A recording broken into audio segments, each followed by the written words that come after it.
আমার আব্বা আমি হাফজ শেষ করার অনেক চেষ্টা করেছেন আলিয়াতে পড়ানোর জন্য। ওই মাদ্রাসাটা যখন প্রতিষ্ঠা হয় জামিয়া মাদানিয়া, তখন উদ্বোধনী মাহফিলের মাঝে মাওলানা নুরুল ইসলাম অলিপুরি হুজুরকে দাওয়াত করা হয়েছে। তবে ওইখানে আপনি যা কিছু করবেন, আড়াইবাড়ি মাদ্রাসাকে বেঁধে রেখে কোনো কিছু করা যাবে না। আলিয়া গণনা, জামাত গণনা। নুরুল ইসলাম অলিপুরি দামাত বারকাতুহুম দেওবন্দি গণনা মাদ্রাসা বা কওমি মাদ্রাসা, আলিয়া মাদ্রাসার পার্থক্য নিয়ে, আলিয়া মাদ্রাসা কওমি মাদ্রাসা প্রতিষ্ঠাতা নিয়ে এবং কিভাবে প্রতিষ্ঠা হয়েছে বিস্তর আলোচনা করার পরে কওমি এবং আলিয়া বিশাল একটা তফাৎ দেখা দিয়েছে।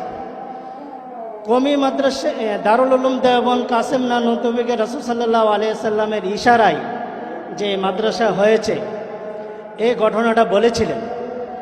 তখন আড়াইবাড়ির তখনকার পীর সাহেব বলেছিলেন, আমার রক্ত দেব তবু কওমি মাদ্রাসায় কসবা হতে দেব না। তখন একদিন একটা আলোচনার মধ্যে কওমি গণনা আলেম না হলে 20 জন আলেম ছিল। আমাদের শায়েখও ছিল শেখ সাজির রহমান দামাত বারকাতুহুম।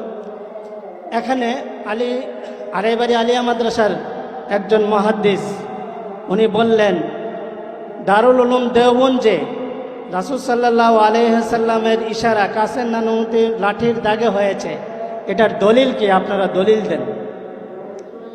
তখন ওইখানে 20 জন কওমি গণনা আলেম আমরা ছিলাম, কেউ কোনো উত্তর দিচ্ছে না। তখন আমি বললাম, এটা তো প্রসিদ্ধ, এটা দলিল অবশ্যই আছে, এটা দলিল তো কোরআন হাদিস হবে না, কোনো কিতাব দ্বারা আছে, কোনো বইয়ের দ্বারা? আমি ঠিক অবশ্যই আছে। বললাম যে তাহরিকে দেওবন্দ আপনি পড়েন, এটার মধ্যে আছে। এখন আমাদের কথা আমরা বলি, এই তাহরিকে দেওবন্দ হাত লাগে নাই, কওমি কোনো আলেম আছে নাই। কিন্তু আমার বেলা আমি বলি, এ তাহরিকে দেওবন্দ আমাদের মেশকাত জামাতে পড়া। মেশকাত জামাতে এ তাহরিকে দেওবন্দের যখন পরীক্ষা নেয়, আমাকে মোহতামিম সাহেব হুজুর প্রশ্ন করেছিল, সালাউদ্দিন আইয়ুবীর পরিচয় কি এবং ওনার যুদ্ধের প্রেক্ষাপট বলো। আমার আজকে এখনও লজ্জা হয়, আমি যে উত্তরটা দিয়েছিলাম বাচ্চাদের মতন একটা উত্তর দিয়েছিলাম। হুজুর বলেছিল, একটা লেখক মানুষ হয়ে এভাবে উত্তরটা আশা করিনি। নাহমাদুহু ওয়া নুসাল্লি আলা রাসূলিহিল কারীম, আম্মা বা'দ। আসলে আমি আসতেও দেরি হয়েছে। আসার পর যেসব বক্তৃতা শুনেছি, আলহামদুলিল্লাহ অনেক সুন্দর সুন্দর কথা বলেছেন, অনর্গল বলে গেছেন, কারো কথায় কোনো বাজেনি এবং অনেক সুন্দর সুন্দর আলোচনা করেছেন।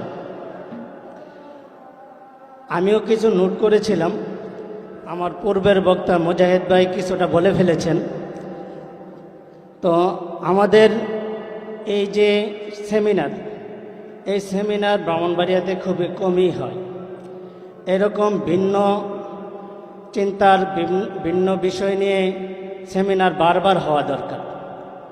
আমি আমার সময় যেহেতু কম, একটা ঘটনা বলে আমি শেষ করে দেব। আমার বাড়ি হয়তো অনেকে জানেন, কসবা পানিয়ারু। আমাদের কসবা পুরো থানায় দেওবন্দি বলেন, কওমি মাদ্রাসা বলেন, একটা মাদ্রাসা আছে ঐতিহ্যবাহী সাইদাবাদ মাদ্রাসা। ওই সাইদাবাদ মাদ্রাসাটা কিন্তু কসবা প্রপারের ভিতরে না, পৌরসভার ভিতরে না। কসবা পৌরসভার ভিতরে কোথাও গিয়ে বসবো বা আমি দেওবন্দি একজন আলেম বা কওমি গণনার একজন আলেম কারোর সাথে পরিচয় দেব, এইরকম একটা প্রেক্ষাপটও ছিল না। 2012 কিংবা 13 মুফতি আব্দুর রহিম কাসিমি দামাত বারকাতুহুমের হাত ধরে একটা মাদ্রাসা প্রতিষ্ঠা হয়েছিল, জামিয়া মাদানিয়া কসবা। ওইখানে আমাদের কসবা পুরো থানাটা হয়তো জামাত না হইলে বেদাত, দুই দলের যে কোনো এক দলে আপনার থাকতে হবে। যদি এর বাহিরে কেউ হয়, যেমন আমার বেলায় অনেকে বলেছে যারা বেদাতি তারা বলেছে এটা ওয়াহাবি হচ্ছে, আর যারা আলিয়া মাদ্রাসার তারা বলছে এটার মাথাগুলো নষ্ট করার জন্য কওমি মাদ্রাসায় ভর্তি হয়েছে। আমার আব্বা আমি হাফজ শেষ করার পরে অনেক চেষ্টা করেছেন আলিয়াতে পড়ানোর জন্য। ওই মাদ্রাসাটা যখন প্রতিষ্ঠা হয় জামিয়া মাদানিয়া, তখন উদ্বোধনী মাহফিলের মাঝে মাওলানা নুরুল ইসলাম অলিপুরি হুজুরকে দাওয়াত করা হয়েছে। তবে ওইখানে আপনি যা কিছু করবেন, আড়াইবাড়ি মাদ্রাসাকে বেঁধে রেখে কোনো কিছু করা যাবে না, আলিয়া গণনা জামাত গণনা। নুরুল ইসলাম অলিপুরি দামাত বারকাতুহুম দেওবন্দি গণনা মাদ্রাসা বা কওমি মাদ্রাসা আলিয়া মাদ্রাসার পার্থক্য নিয়ে, আলিয়া মাদ্রাসা কওমি মাদ্রাসা প্রতিষ্ঠাতা নিয়ে এবং কিভাবে প্রতিষ্ঠা হয়েছে বিস্তর আলোচনা করার পরে কওমি এবং আলিয়া বিশাল একটা তফাৎ দেখা দিয়েছে।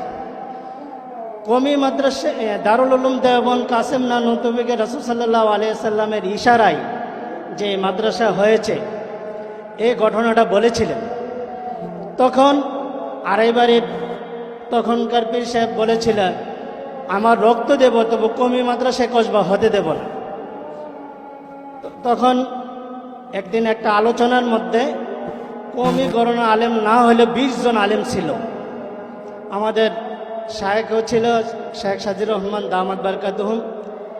এখানে আড়াইবাড়ি আলিয়া মাদ্রাসার একজন মুহাদ্দিস উনি বললেন, দারুল উলুম দেওবন্দে রাসূল সাল্লাল্লাহু আলাইহি সাল্লামের ইশারা কাসেম নানুতির লাঠির দাগে হয়েছে, এটার দলিল কি? আপনারা দলিল দেন। তখন ওইখানে 20 জন কওমি গণনা আলেম আমরা ছিলাম, কেউ কোনো উত্তর দিচ্ছে না। তখন আমি বললাম, এটা তো প্রসিদ্ধ, এটা দলিল অবশ্যই আছে, এটা দলিল তো কোরআন হাদিস হবে না, কোনো কিতাব দ্বারা আছে, কোনো বইয়ের দ্বারা? আমি ঠিক অবশ্যই আছে। বললাম যে তাহরিকে দেওবন্দ আপনি পড়েন, এটার মধ্যে আছে। এখন আমাদের কথা আমরা বলি, এই তাহরিকে দেওবন্দ হাত লাগে নাই, কওমির কোনো আলেম আছে নাই। কিন্তু আমার বেলা আমি বলি এ তাহরিকে দেওবন্দ আমাদের মেশকাত জামাতে পড়া। মেশকাত জামাতে এ তাহরিকে দেওবন্দের যখন পরীক্ষা নেই, আমাকে মোহতামিম সাহেব হুজুর প্রশ্ন করেছিল সালাউদ্দিন আইয়ুবীর পরিচয় কি এবং ওনার যুদ্ধের প্রেক্ষাপট বলো। আমার আজকে এখনও লজ্জা হয়, আমি যে উত্তরটা দিয়েছিলাম বাচ্চাদের মতো একটা উত্তর দিয়েছিলাম। হুজুর বলেছিল একটা লেখক মানুষ হয়ে এভাবে উত্তরটা আশা করিনি। আমরা আজকে দারুল উলুম দেওবন্দের চিন্তা চেতনা জানাশোনা কম থাকার কারণে আজকে আমাদের আজ এই অধপতন। এই যে মুজাহিদ ভাই বলে গেছেন, আমাদের এই অধপতনের কারণ কি? আমরা তাদের চেতনা কী ছিল তা পড়িও না, জানিও না, তার চেতনা লালনও করি না। আজকে অনেক উলামায়ে কেরাম এই ঈদের পরে অনেক জায়গায় পাবেন পুণ্য মিলনী করতেছে। কি মিলনী করতেছে? কিভাবে অর্থ উপার্জন করবে, কিভাবে একটা ব্যবসা করবে, কিভাবে আরও কিছু বাড়িঘর করা যাবে। আসলে দেওবন্দের উলামায়ের চেতনা কি এই ছিল? তারা কি বাড়িঘর করেছিল? তারা তো নিজেরা না খেয়ে ভাঙ্গা চাটিতে বসে এই চেতনা লালন করে এবং দ্বীনের এবং কওমের মিল্লাতের মেহনত করে গেছেন। এজন্য আমারও ওনার সাথে 2টা প্রস্তাব। আমাদের এই চিন্তা চেতনাকে ব্যাপক করার জন্য আমরা কিছু বই বিতরণ করতে পারি, ফ্রি বই বিতরণ। বই বিতরণ করলেও হবে না, কারণ আমাদের এমন কোনো উলামায়ে কেরাম নাই যাদের ঘরে বই কিতাব নাই। ভরপুর বই কিতাব আছে, কিন্তু একটা কিতাবের জিজ্ঞাসা করলে এটা লেখককে বলতে পারবে না, কারণ পড়েনি, সাজিয়ে রেখেছেন। এজন্য আমার মনে হয় আমাদের এই কওমি চিন্তা চেতনা নিয়ে কিছু বই বিতরণ করা এবং কিছুদিন পরে এই বই থেকে কিছু প্রশ্ন বের করে প্রতিযোগিতা, সাধারণ গান, এগুলোর কিছু ব্যবস্থা করা এবং এরকম সভা সেমিনার করা।